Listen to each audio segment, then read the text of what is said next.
Okay, well, hi everyone, and thank you very much for watching or listening. Liam Hartree here today with another episode of Presenting Champions for the Simply Inspired podcast. And today I'm very blessed and very honored to welcome a very, very special guest on the show, Raphael Butler, the Silencer, which has got to be one of the coolest names in combat sports.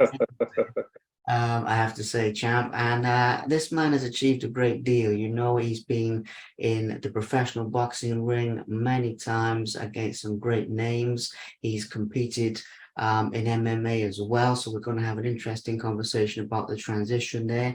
As I mentioned, in professional boxing, Raphael has been in with David Price, Malik Scott, Eddie Chambers, quite a few other names. He had a stellar amateur career as well, including winning the Golden Gloves. Need to give that a mention. Obviously transitioned over to MMA, as I already mentioned, a totally different skill set, and competed against some great names there as well, including competing for Bellator. But we've got names like Tony Johnson, shout out, he's been on this show, by the way, Josh Burns. There's some great names in there, great promotions. So as always, not just talking about sports today, though. We're going to be going a bit deeper into the mindset that it takes to achieve your dreams and goals. So, Champ, thank you for coming on the show, and it's an absolute honor to have you here today. Of course, man. Thanks for having me, man. I appreciate you having me on, man. Well, it's a pleasure. It's a pleasure. I mean, I've seen a lot of your fights and followed your career for a while, so it's great to sort of finally have you on here and make this happen. So, I think that one of the things I'm going to do, I don't always start at the beginning, and with yourself, we'll start a little bit with the present day, if that's all right, and just talk about some of what you've got going on right now in 2023 for anybody who's not in the know. Let's start there before we go back in time, if that's all right. Thank you. That's fine. Well, right now I'm, at home working. I kind of stopped fighting. Kind of building my own gym up right now. I got a few potential fighters right now, and just trying to share my knowledge for the future generation of fighters, man. Like, you can't have as many fights as I had and not know a bunch. And so I'm just trying to pass my knowledge on to the next generation. Absolutely. Well, that's a wonderful thing to be doing with your time. And I've got a lot of respect for that, by the way, when people do take the time to pass on everything they've learned. So, so is that going to be your main focus for the future now, is sort of coaching and sort of developing fighters in that way? Is that mainly what you're going to be doing for the foreseeable future? Yeah. Yes. I mean, like I said, I'm going to be building my gym up, kind of connecting with other gyms around the way. And you as a fighter, you always want to fight. You always think that you can make a comeback. And I've been offered a few times to come back, but my heart's just not in it like it used to, man. I've always loved coaching. Even while I was fighting, I was more of a coach than a fighter. Anybody that I've ever sparred with, worked with, would tell you the same thing. Like, the coaching is a natural progression for me, and I think I'm gonna stick with that. Absolutely. Yeah. Well, like I say, it's a wonderful thing to be doing with your time now, passing on the knowledge, because as we'll talk about today, it's not just fighting knowledge, but life knowledge as well, that I'm sure you'll be passing along to people. So that's wonderful. I'm happy to hear that. Now, like I mentioned earlier on, we've got a lot of fights to talk about because you've been a busy man, I mean, we've got 49 professional boxing fights, I believe. We've got obviously MMA. We've got so many things. Is that right? 49, by the way? Am I saying that right? I think so. That sounds right. That sounds about right. Yeah. You kind of lose count after a while. I bet. I bet you do. And like I say, you've been busy with the amateur career, professional career, MMA. I mean, it's a great mix. Focusing on boxing for a moment. Like I said to you earlier, My fun sort of job, which I do actually enjoy with doing these interviews, is to condense down people who've achieved as much as you have into Mhm. simple topics. Now, I think one of the best ways to do this with yourself is to talk about some of your proudest moments, starting with boxing, amateur or Yeah. professional. I don't mind if it's obviously the Golden Gloves or you're amateur or professional. Now, Yeah. it's a big question, but basically, some of your favorite fights, your favorite memories to look back on now, the ones you look back on and you think, they were the special ones, if that makes sense. So I was actually just having this conversation with my students today. So my favorite fight from my amateur fights is not the Golden Glove match that I won. It's the first one I had at a tournament. And the reason why that's my favorite one is because, and I'll never forget this guy's name. His name is Bernard Gray. He was the guy at that time that was supposed to win that tournament. The first day of the tournament, I get a bye. He fights. He knocks the guy out in the first round. So he's pumping himself up. Oh, yeah, I'm going to win this tournament. These guys are not messing with me. I'm going to go on. I'm going to win world championship. Like he's like boosting himself up the whole time. I'm just sitting there listening. Like he doesn't know he has to fight me tomorrow, does he? So fight happens the very next day. I go in. I starch this guy in less than 30 seconds. Now I'm the guy to look at in the tournament. And the reason why that's my favorite fight from that tournament is because I'm not sure if your listeners know about the amateur scene in America here, but guys from Minnesota aren't really looked at as tough guys. They're usually looked at as easy fights. And because I was from Minnesota, the guy thought I was going to be an easy fight, and I'm pretty sure I ended his career at that point. So it just goes to show, man, like it doesn't matter where you're from. If you can fight, you can fight. Absolutely. That's a great memory. That is what a cool story. I did say at the beginning there'll be some fun fight stories out now. Yeah, Yeah, that shows what's possible. Okay, so that's one of your amateur yeah. highlights. That's why I love asking that question. You never know what will come back. Let's do the same thing with the professional side of things. I mean, I know you said earlier that you've lost count of them all Mhm. together. But let's see if there's any others with the amateurs. That's cool. If not, that's cool. But especially with the professional side of things, a few that stand out as being your personal favorites. As far as fights go, I can't really think of many fights, but the best experience I had as a professional is sparring with both Klitschko brothers. Those guys were awesome. Especially Vladimir. He's a gentleman, and so funny story about him. My first day of training camp, when I went to go spar with him, so I had just gotten in from my flight. I'm trying to get my bearings and stuff like that. So I go to the gym just to see what it's like. So that day he sparred 3 different guys. He knocked all 3 of them out. And my coach was like, "Well, I hope you're ready because you're sparring him tomorrow." I'm like, "What? I'm not sparring that guy tomorrow." But I did. I got in there, because I was in there to do a job, so I went and did the job. And the whole time I was sparring, I would just tell myself, "Don't get hit by his right hand. Don't get hit by his right hand." And I didn't. The whole 4 rounds we sparred, I didn't get hit with one right hand, and it kind of made him mad. So he just kept, but his jab kept peppering me up the whole time. But I just didn't want to get sent home the first day of me being there. So after that, he saw and respected my skill level, and me and him actually became pretty close after that. And yeah, we worked together a couple more times. Me and his brother had our thing, but I really like Vladimir. He's one hell of a guy. And I was actually sad the day that he retired because I was such a fan of his, and just to get to work with him and his brother was awesome. Absolutely. What an experience to have. I mean, 2 incredible fighters, incredible skill sets, and I've got to be honest, incredible human beings. From Yeah, everybody I've heard from who's met them and said that yeah, about. gentleman quality.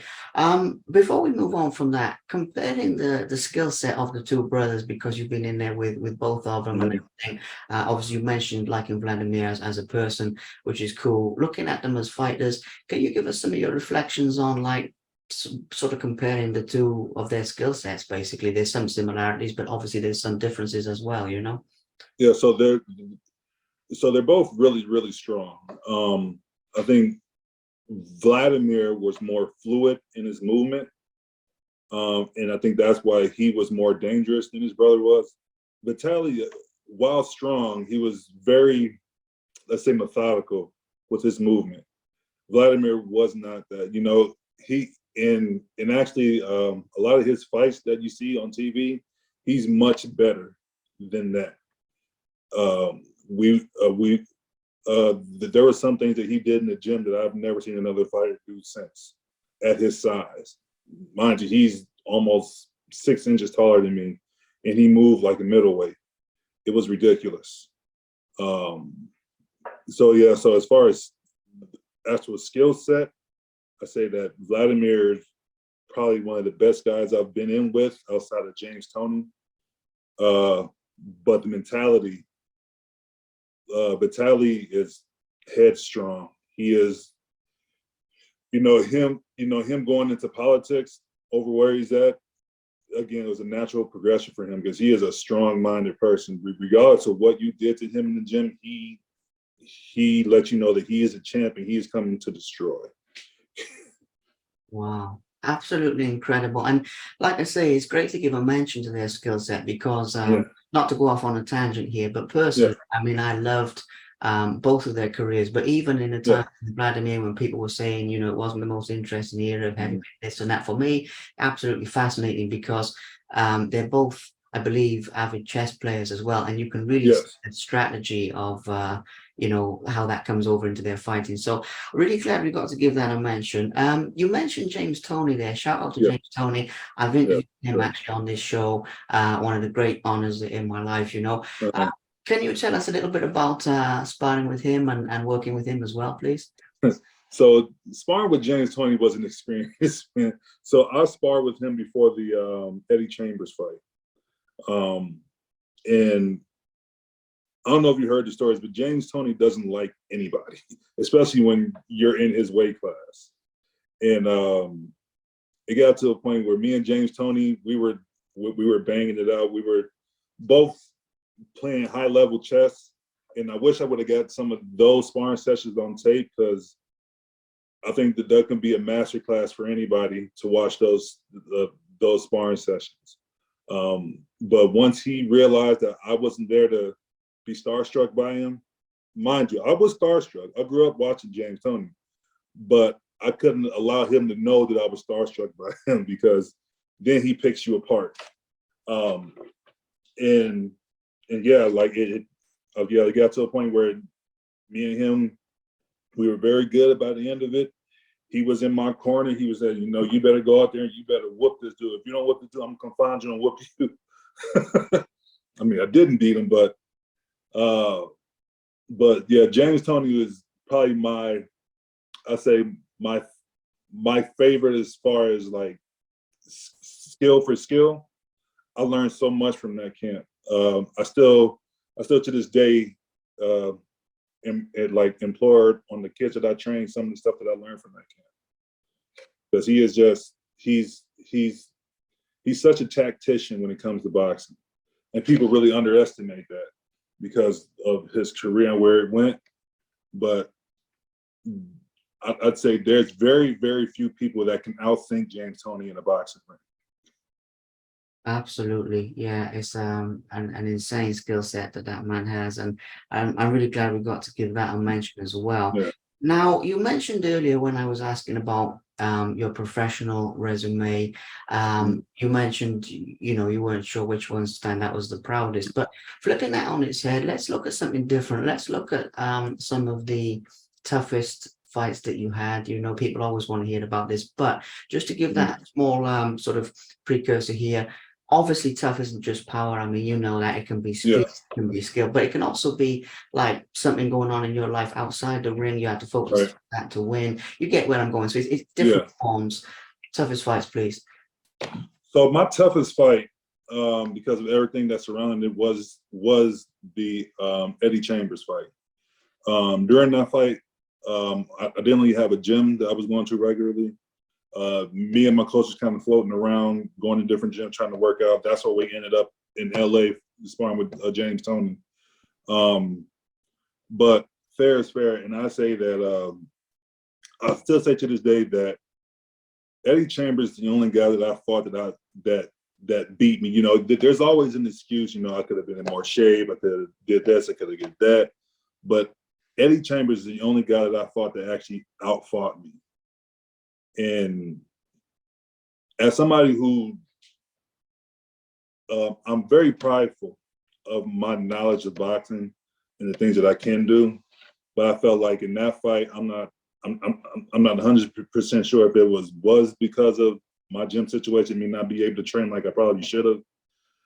But I still thought that I can outthink him in there, and I didn't. And that was probably the most damning fight that I had outside of the fight that I fought in Canada, which I absolutely won, and they didn't give it to me. Yeah, absolutely. Well, we all know boxing is a business at the end of the day. Yeah, So, yeah, that does show up in a few things. But yeah, I mean, Eddie Chambers, it's a brutally honest yeah, assessment. And yeah, on that subject, then, I mean, like I probably mentioned when we were setting this up, but I don't dwell on any negativity in these. I always dwell yeah. on the lessons, right?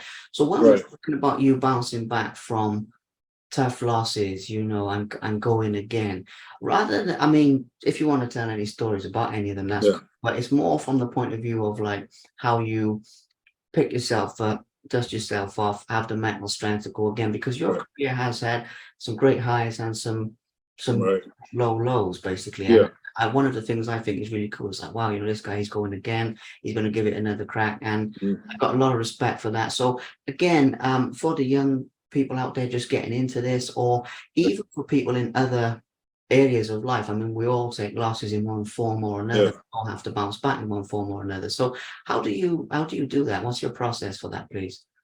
So my process is just, I mean, it's taken a long time to get to that point, to this point, but I just, a loss is a loss. Is losses are going to happen. The the only way that you get through them is to get through them. There's no cheat code to life, unfortunately. You just have to keep pushing, figure out what you want to do, be honest with yourself about about what you want to do, and go get it. I I knew from the first day that I stepped into a boxing gym that I wanted to be a fighter, and nobody was going to stop me from being a fighter. Whether I win, whether I lose, it doesn't matter. I'm supposed to be a fighter because that's what I'm here to do. And and don't get me wrong, I've I've questioned myself about that a bunch, especially after some tough losses. But at the end of the day, when I when I wake up in the morning and I go to the bathroom, wash my face, I look in that mirror, and I still see a fighter. Even to this day, I still see a fighter. And so you just have to know what you want from your life and achieve that. Stop listening to social media. Stop listening to people around you. Listen to yourself. Your body never lies to you. And that's kind of how I got through it, just knowing that regardless of anything else, my body doesn't lie to me. Everybody else can lie to me, but my body never has. Absolutely. I like that. I mean, like I said at the beginning, some great life advice there. Yeah, But it's testament to the mentality that you obviously have of, yeah, that old school, real deal warrior mentality. I mean, that's the yeah, word I can put it, really being in there to test yourself, not being worried about, picking guys and all, just taking the fights as they come. And I've got yeah, a massive amount of respect for that. Um, while we're on this subject as well of the mental side of things, obviously it's a big part of why I do these in the first place. And right, competing at the highest level for as many years as you did takes just as much of a strong mind as it takes a strong body. So Yeah. I'd be curious to get into like your mental approach to competition. Because people talk about like visualizing and self-affirmations and these various things to give themselves mental edges in what is obviously a physical sport primarily, but you have to have a Right. mental edge. So what was your process sort of on the build up to like a big fight or anything? What was going through your mind as it's getting closer and everything like that?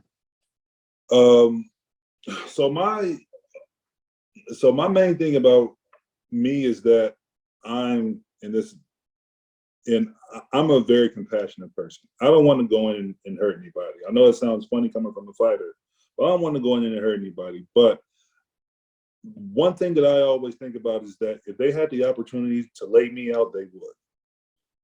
And with that mindset, it it pushed me past that one to be empathetic and stuff like that. When it comes to pre-fight, the only thing I'm thinking is I don't want to go home feeling like I didn't live up to my potential.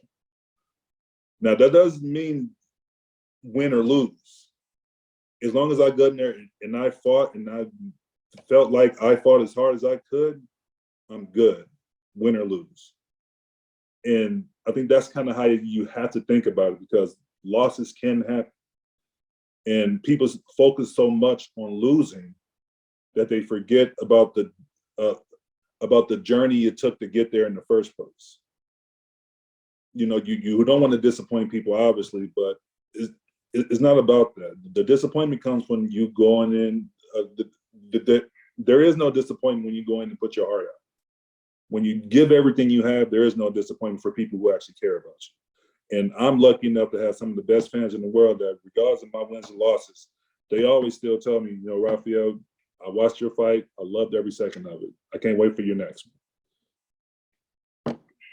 Absolutely. Well, that's 100% true. I second that 100%, always exciting to watch. And yeah, I mean, no regrets basically, isn't it? At the end of the day, Yeah. yeah, I like that mindset. And to touch on as well the concept of obviously you've been doing this a long time Mm. and everything, so you're used to it. But when you're getting in there to go to war to somebody, with somebody, I mean to say, obviously, you've trained and he's trained.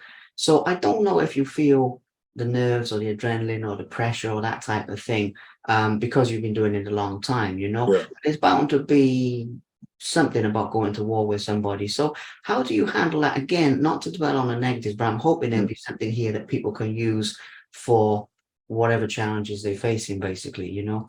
Yeah. So, so to be quite honest with you, I kind of live by what Mike Tyson said. Every fighter is nervous when they get in there. If a fighter tells you that he's not nervous, he's a liar. I I I used to get so nerved up before fights, I forget how to fight. Like I used to get super nervous before fights, and I would be nervous all the way up until the first time I got hit. The first time I get hit, I'm like, okay, we're good. Now we're fighting. Up until that point, I was to sound like a goofball, a nervous nap. I, I, I, I would be so nervous before fights, and that's why I have respect for anybody that goes in there, whether they're having their first amateur fight or they're a world champion, and everybody in between, because I know the type of courage it takes to get in there and fight another person who's trying to take your head off. And just you have to get to a point where you're not letting those nerves stop you from doing what you want to do. And every fighter out there has done that. And again, this is what I'm training the kids to do now. To not be nervous, because you're going to be nervous. That's fine. Push through that. Once you push through that, you will love what you see on the other side of it. I guarantee it. Absolutely. Like I said before, super valuable life lesson, because anything, I mean, it's the old saying of everything you want is on the other side of fear, I think is a saying. Yes, It's very absolutely. true, very, very true. And what you've done in your career, it really illustrates that for people. But you don't have to be a fighter to apply that. You can be chasing No, any dream and you yeah, have to push through it. So absolutely amazing. So something I want to touch on here as well as boxing, is obviously the MMA side of things. And yeah. again, looking at it from the point of view, um, that you transitioned into a whole new skill set in terms of the other aspects. Obviously, you had the Mhm, striking, but in terms of the wrestling, in terms of some of the kicks and all that type of stuff, I mhm. mean, it's all different things. So let's start with the initial inspiration to do that, the initial desire to say, okay, I want to switch things up and try something new. Where did that first come from? So that's actually not as an interesting story as you think. I was so in my old boxing gym, we used to have some mixed martial arts guys in the back of the boxing gym doing their thing, and then one of my old buddies, Scott Ball, who was a boxer, he started doing MMA, and then everybody wanted me to start doing it because it was the new thing at the time. So I was like, "Nah, I'm good, I'm good, I'm good." But then Scott, who again is a boxer, he uh, uh, he made a bet to me. He said, "Okay, Raphael, if I win my next fight, you have to fight in an MMA fight." All right, cool. I'll do it because he was fighting a guy that was a pretty good guy around here. I can't remember his name, but Scott wasn't supposed to win that fight, and he went in and knocked the guy out in 15 seconds. I said, all right, I guess I'm trying it. So I went in. I trained for a couple, for a few months with the MMA guys in the back, mostly focusing on jiu-jitsu, and checking kicks was my main two things I was focusing on. And then, I had my first MMA fight at a casino here in Minnesota and knocked a guy out in 17 seconds. Wow. Yeah, I mean, like I said before, I got massive respect for that, switching it up and just trying Yeah, something totally new. I mean, I know the punching is, I'm not going to say the same because obviously with a lot smaller gloves, it's different, yeah. similar. You had the striking background, but yeah, with the Mhm. rest and all that, I mean, big respect to you. So I asked you this before about boxing, but the best thing to do with MMA is talk about your proudest moments again, talk about Mhm. your highlights, your personal highlights in whatever form Yeah. they come in. So my I guess my highlight from MMA was actually my first submission win. Um, I, my first submission win was a guy from here in Minnesota named Steve Shaw. He's a tall guy. He's 7 foot tall. He's a tall guy, but he was again a guy that was laying everybody out that he was fighting against. And then they wanted to put the two baddest guys in Minnesota up together. So it's like, all right, let's do it. And so first round comes out, we're kind of mixing it up, and he starts kneeing me in my thigh. Now, remember, I'm still new to MMA at the time, so I don't know about the knee to the thigh thing. So he was tearing my thighs up. He teared my thighs up so bad that I had to go to the ground. So once I got him on the ground, I was like, I got to finish this right now. So he kept reaching up for me as I was inside me. He kept reaching up for me. So I grabbed his arm and I put it in the arm bar. And it was special to me because I had just learned the arm bar like 2 weeks before that. And I was smart enough to adjust his wrist to where I can get his elbow down to where I needed it to, because it wasn't proper the first the first go at it. So I have to adjust his wrist to get his elbow down for me to be able to shoot my hips up and tap him out. And it was at that point that I realized that yes, MMA is a hard sport, but I can learn this because I learned this on the fly. Again, I learned the armbar 2 weeks before I applied it in the fight, in the hardest fight that I had in MMA at the time. So after that fight, I was like, you know what? I think I can make a run at this. So I did. Absolutely. Yeah, that is so cool, learning a new skill like that and then just Yeah. applying it. I love that. Um, and also just a sort of a technical question, but what are your Mhm. thoughts on like the differences? Obviously, there's some obvious differences with boxing gloves and MMA gloves, but two Mhm. sides to it. throwing punches faster and all that type of thing, and the difference is there, but also being hit with like an MMA, a fist in an MMA glove instead of Mhm. a boxing glove, because you've had both experiences. I think it would just be interesting for people to look at both sides of it, you know? So, so in my opinion, um, I still feel like boxers hit harder, even with the smaller gloves, because I feel like a lot of MMA guys are afraid to throw their whole body into their punch because they're afraid of breaking their hands.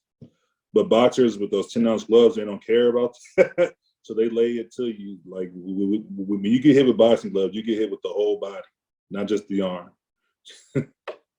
Yeah, man, that's the thing, and obviously, there is that side of it as well with boxing, with the sort of endurance aspect of. I mean, I know you do Mm, have one punch knockouts here and there, but usually it mm, takes longer to sort of wear people down and everything. So I yeah, actually think in that sense, there's more of like a pain threshold. There's more you have to push through. No yeah, disrespect to MMA, because there's a lot of other things that can come into it. Um, right. you know, if you look at them, I get where you're coming from. So yeah, with MMA as well. Well, actually, I'm not going to ask that just about MMA. I'm going to ask a different thing, which might combine boxing and MMA. To be honest, is Okay. obviously one of the cool things for young fighters, as well as the money and as well as the respect, self-respect, or respect from others. One of the Mm, intangible things you get from being a fighter is you get to visit places you wouldn't really go unless you were a fighter in a lot of cases. You know what I mean? And this is something for you. Like you mentioned Canada earlier, you mentioned, and I just think it's cool because obviously I speak to a lot of guys like this, and one of the things they mention mm, is actually, if I was just working a regular job, I never would have gone to such and such, even though you're going right. to compete. So in your own words, what are some of the places that you sort of enjoyed visiting that you never would have had a chance to go if you weren't competing, if that makes sense? Well, the place that I know for a fact I wouldn't have gone if I wasn't competing is the Cayman Islands. That was a beautiful place, and that's in a place that if I had been working a regular job, first I wouldn't even thought of going there because I was always told that that's just a place for rich people to go, and I'm far from it. and and, and yeah, it was a gorgeous place, and I completely agree with what you were just saying. Like me being a fighter and me being able to travel to different places and experience different cultures and stuff like that really molded me into the person I am right now. Because like I said before, I'm a kind of an empathetic person, but me traveling around, meeting different people from different places, made me more empathetic to people. Um, it it it made me realize that everybody has struggles regardless of where you're at, and and and it really made me realize that regardless of where you're from, we're all one team, man. We're all people. We're all people trying to figure out this thing that we only get one of, and that's life. And I think people need to hone more on that part of it versus any other disagreements that we have, at the end of the day, we just want to make it through this thing that nobody really knows anything about. We're all figuring out at the same time. Absolutely, man. Absolutely. I knew there'd be a good answer, but that was a really, really good answer. And yeah, I'm with you on that, man. 100%. We've all got a lot more in common than not at the end of the day. Yes. I mean, this is the thing. We all have the same fundamental things. I mean, we all laugh and we all love and we all cry and we all have, heartbreaks, and we all have good times and bad. We all have the same human experience at the end of the day, Exactly. even if little things are different with the language we speak or what we look like Yeah. or whatever. In our hearts, we're all having the same type of thing. So I love that. I mean, Yeah. and again, like I mentioned, with the young people coming into it, it's inspiring for them as well, because it shows even though money is important and even though the respect is Yeah. important, there's some sort of intangible benefits you get from being an Yeah. athlete as well. So Yeah. obviously you're coaching and you're passing on your knowledge, and I'd like to touch on that because obviously people will be watching this all over the place, all over the Mhm. world, really, and it's a good opportunity for a little bit of your knowledge to filter down to people that you might not meet otherwise. Right. So basically, like your life advice is a pretty big question, this, but if there were like one or two things that you had to give, not so much just for fighters now, although we can give that a mention, but for anybody who Mhm. wants to achieve their goal, whatever their dream is, what would be one or two things you'd say to those people that they should do to basically to get there, or to enjoy that process, you know? So one thing that I would say, and this is kind of what I touched on before, is that be honest with yourself about what you want out of your life. You know, we live in a age of social media now, so everybody's getting ideas of what they want to do. They see people doing what they think they want. Figure out what you want out of life and work towards that. I actually just having a conversation with my oldest niece the other day about that exact thing. And I told her, I said, whatever you want to do in your life, write it down. Under that goal, write everything you need to do to reach that goal. If anything that you're doing is not on that list, do not do it, because it is hindering you from reaching your goal. So like if you want to go out, so for instance, like she wants to be a chiropractor. So I said, so is going out and partying late with your friends going to get you to being a chiropractor?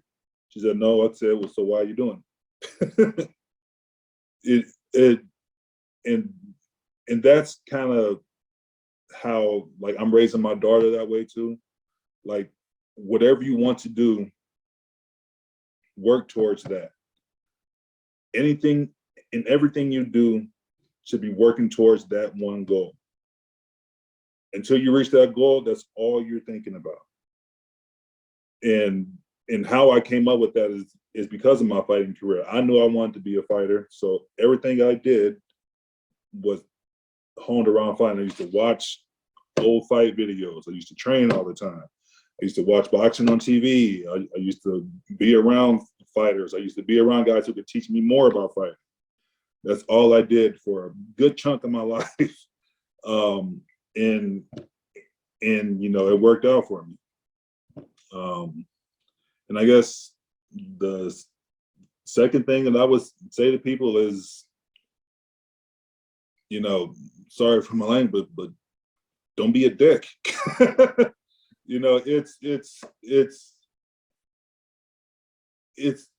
It's heartbreaking sometimes to watch some people nowadays because of certain disagreements just be nasty to each other. There's no need for it. Again, just like we just talked about, everybody's going through something. I have friends on every political area that you can have, and I treat all of them the same because they're all me, and I am them. Like I said, we're all going through this thing called life, guessing. Have some empathy for that. Absolutely. That's powerful, man. I love that because you're speaking so much from the heart and Yeah, everything. It's just coming out there. I mean, I know that's obviously the type of guy you are, but I love that anyway, 'cause just straight from the heart. And yeah, there's a lot of things you said there. Powerful, powerful advice. So moving into the last few things, because obviously you'll have things to do with your day and everything. One of the things I'd like to touch on is basically how you feel that you'll be remembered as a fighter. Now, I don't mean this in any type of grim sort of perspective, like it's all yeah, over or anything, because you've got a lot of years ahead of you to coach and yeah, enjoy your family and everything. But when you look back on it now, you've achieved a lot. You've been brutally honest about some of it as yeah. well. How do you think people will remember you and look back on your fights? So I think people will remember me as a guy that, um, regardless of whether I win or I lost, I fought, and I fought with everything I had. You, and that's just how I was raised in the fight world. Like, you give what you got while you're in that ring, in that cage. You give what you got while you're in there, and then whatever happens after that will happen. So I think that's well, I have a strong hope that that's how people remember me. Just a guy who went in there and gave his all, and he won more than he lost, but he definitely lost some. But wins or losses, he went there and he fought, and everybody that he was in there with knew that they were in the fight, and they had to give everything they had. Absolutely. Well, I mean, all I can say to that is exactly 100% spot on. Personally, I think that is exactly how you will be remembered for what it's worth. I mean, Blessings. Thank you. Oh, it's the truth, and it's a big part of the reason why I wanted to interview you in the first place. Is for that very reason, for two reasons. For obviously everything you just said there about the way you fight, giving it your all, having that warrior mentality, but also, it might sound strange, but basically the type of person you are, very humble, very respectful, Yeah. a good sort of role model for people, basically, in the simplest way. Because when you are an athlete, a lot of people look up to that, and it's an important sort of, well, it's a responsibility, really. And I just felt that Yeah. you carried that very well. Sort of between those two things, it's the reason I followed you, and everything. But anyway, Right. so another thing, another last couple of things with that. We've been brutally honest in this assessment, so I have to ask, with being in as many tough fights as you've had, obviously, as you say, mostly wins, some losses. I don't look at it that way. I just look Yeah. at you gave your all. I Yeah. don't really look at people's records. I only really looked at it when I was researching to get ready for this. Mhm. But beyond that, I just knew, like, yeah, Raphael, he's been in a lot of fights. I wonder how many it is. But until Yeah. after speaking to you, I just look at, what's in people's heart, their skill set. But anyway, I'm going off topic. Right. Being in as many, tough fights as you have, do you have any like health stuff from it now, or are you like you're all good? Because you seem all like Mm. sharp and all good with it. Very luckily, I don't. I don't have any. Well, that I know of, I don't have any ill effects from my fight career. And again, I think that's has a lot to do with the way that I fight. I give it all, but I'm. So one thing that I teach my kids is always thinking defense before, during, and after you punch, because that's how I fought. I'm always thinking about when I throw this punch, what's going to come back at me, what can I do next, and all of that. So I think that that's the reason why I've I've walked away so far from my actual active career with all my faculties, because I was dangerous, but I was smartly dangerous. Absolutely, you were, yeah. And that's the thing, man. I was just wanting to highlight that because I don't know how else to put it except to say that, I'm happy for you that you've got out of there, achieved everything you've achieved, and now you're in a sort of a happy place, enjoying Yeah, time with your family, coaching kids. I mean, that's what we all want from, even yeah, watching fights. Nobody wants to see, and I have seen, people be taken out of there on stretchers and everything. And, yeah, and I have interviewed guys like this as well who've had, brain injuries and all that type of yeah. stuff. It's a serious deal. So the fact you're 100% well, happy, healthy. Yeah, Is I was always the guy that when I did uh, hurt somebody, knock somebody out, like I felt terrible afterwards. I mean, obviously that's part of the game and everything, but I always want somebody to go home to their family and their friends, man. But we're in the hurt business, so one of us got to get hurt, or both of us got to get hurt. But it's so there was one guy that I fought. His name is right on the tip of my tongue, but anyway, it was an MMA match, and at the end of the match, when they stopped the fight, he was bleeding out of both of his ears, and I was Josh Burns is when I fought Josh Burns, he was bleeding out both of his ears, and afterwards, I felt terrible, and I actually seen him after at another event. I said, "Man, you all right, man? Like, you seem like a pretty stand up dude, man. And we had to do what we had to do, but I didn't want it to end like that, man." And he was fine with me and him chopped it up a couple times, man. But I I I never wanted somebody to leave out on the stretcher after my fight. It happened a couple times, but I never wanted that. Um, it's a dangerous business, man, but it's it's so enjoyable also. It's a crazy dynamic with fighters. It's really hard to even explain to people who haven't experienced it. Yeah, well, no, I get where you're coming from though, because I always say that, boxing, MMA, any of this type of stuff, it saves a lot more lives than what it takes. And Yeah, it weirdly, I always say my thing on it is it's like it's a healing sport, even though it's the hurt yeah, business. What I mean by that is, well, you see this with like with the kids. You see somebody come into a boxing gym, maybe yeah, they're really shy or they got no confidence or something. They're in there a few weeks, they're talking to everybody, they come out of yeah. the shell. Or I've seen people come back from like mental health issues, addiction issues, Hmm. anything like that. So in a way, like it heals a lot more people than Yeah, what it damages. I yeah, personally, I think. But shout out absolutely. to Josh Burns as well because Yeah, yeah, yeah. Shout out to Josh, man. yeah, he's been on the show doing big things in bare knuckle boxing Yeah, now. That's a tough game. So last couple of things then, and we'll wrap this up for your time and for mine as well, because it's later over here as well. yeah. Oh yeah. So one of the things I want to touch on is I know you said earlier about finding out what you really want to do from life, and that's Mhm. very important. I picked up on that as well.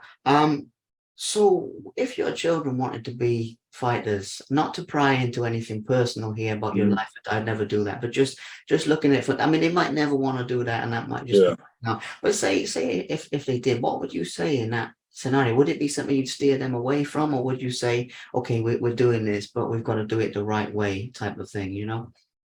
I'm definitely a right way type of person. Like, I mean, obviously, I wouldn't want my daughter to do any boxing, but if she was really serious about it, like, look, if you're gonna do it, you have to be 100%. There's no half stepping in that game. The fight business it's not a game. You don't, just like the old saying goes, you don't play boxing. You don't play MMA. It's real. So if you're gonna do it, 100%. Everything else is no. That's your focus. And if you don't want to live that way, you will not do it. I won't allow you to, because you have to be 100%. And again, that's just like we talked about before. That's kind of how life should be. If you get into something, be 100%. Don't half step it, because if you half step it, there's room for failure. Absolutely, yeah. It really underpins some of the lessons you've already shared, but from a very Yeah, like a different perspective. And the yeah, last thing, before we wrap this up, is yeah, basically I close out my interviews with thank yous. What I mean by that is giving you the opportunity to thank people who've helped you along the way in your journey, and to thank the fans as well, because. There'll be first of all with the fans, there'll be a mix of people watching this, from people who yeah. follow like every fight to people who are hearing about it for the first time to people who've watched some of your fights and everything else. Right, So we want to thank them, but we also just want to give a mention to like anybody who's been there for you, because obviously you know them and you're all in your life together, but from the right. outside world, they're behind the scenes. So Yeah. those two sides of the thank yous, and that's about it really, champ. Right. So first and foremost, I have to give the biggest thanks to my first boxing coach, Dan O'Connor. He that man went through some stuff to teach me a lot of the stuff that I'm talking about today. Um, um, he is a big, huge part of who I am right now. And had I not met him, there's no telling who I would be today. Um, my other boxing coach that I had out in Colorado during the height of my boxing career, Dick Wood. Love that man to death. He can still call me a day and I'll do anything for him. My old manager, Steve Ministeri. Um, and then going to my MMA, where I have to thank everybody at Alliance Gym in San Diego. Those guys really helped me with every other aspect of my game. Um, Phil Davis, Brandon Vera, um, uh, Courtney. There's Dominic Cruz, Jeremy Stevens. All those guys out there just are awesome. I'm glad I was in, and I was glad to have them as part of my story. And like you said, everybody who's watched my fights, everybody who's looked me up. I think fans really underestimate what their support does to a fighter. In some of my lowest times, my fans got me back up and said, live by what you tell us to. Get in there and fight. Get in there and fight. So I did, because good fans will keep you honest with yourself. I tell you that. And yeah, just everybody who is, who I who I've had the pleasure of being part of my story, man. Like, not only in the fight business, just in my life. That's people really have had my back through everything that I've been through, and I appreciate every last one of them. Absolutely amazing. Well, it's a beautiful way to close out, letting those people know that they're appreciated. The fans, your friends, your family, your coaches, everybody, and Mhm. some great names there as well. I mean, Brandon Vera and some of those guys. I met a few of Yeah, those guys, but and Jeremy as well. Anyway, champ, I want to just say thank you for your time. Thank you for being an open book and sharing thank such. you for having me, man. Well, it's a pleasure, man. I mean, and I'm sure the future is very bright for you. So I want to wish you good luck. And man, it's Much getting dark appreciated. over here as well. But I want to wish you good luck and for your coaching and for everything that you're doing and something better. It's 9:30 over here, by the way, so that's why it's just Oh, yeah, PM. So yeah, yeah. But anyway, that's what's happening. But no, thank you for everything, and I really appreciate it. I'll release this over the next few days. Only thing I'd say is a reshare okay as well? Because obviously, oh, absolutely, yeah, absolutely, yeah, yeah. Other than that, we're good to go. So just best wishes to you and your loved ones, and yeah. thank You you. too. Yeah. Yeah, yeah, you too, man.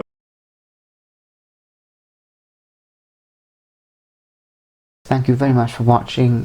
Please subscribe to the Simply Inspired YouTube channel, and there'll be more videos coming soon.